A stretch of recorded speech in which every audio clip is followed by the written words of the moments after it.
اس کا نام محمود خان ڈھانڈلا تھا۔ وہ بھی بہت ٹھرکی اور رن رسیا تھا۔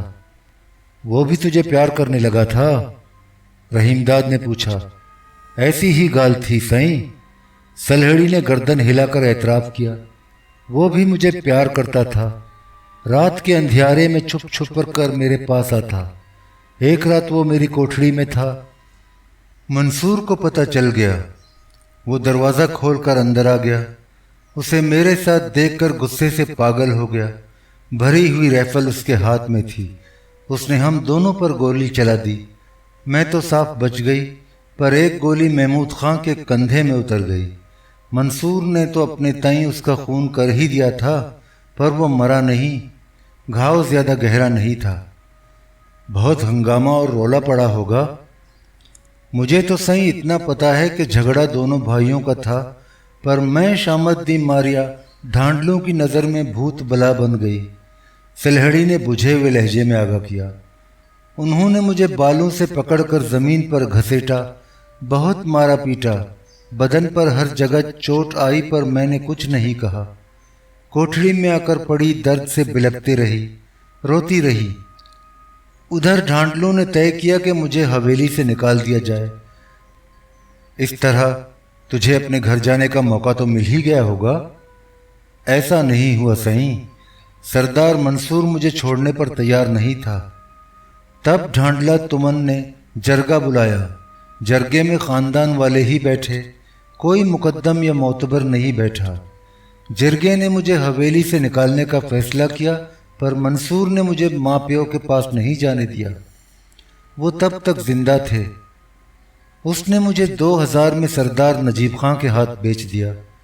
اس طرح میں اس حویلی میں آ گئی۔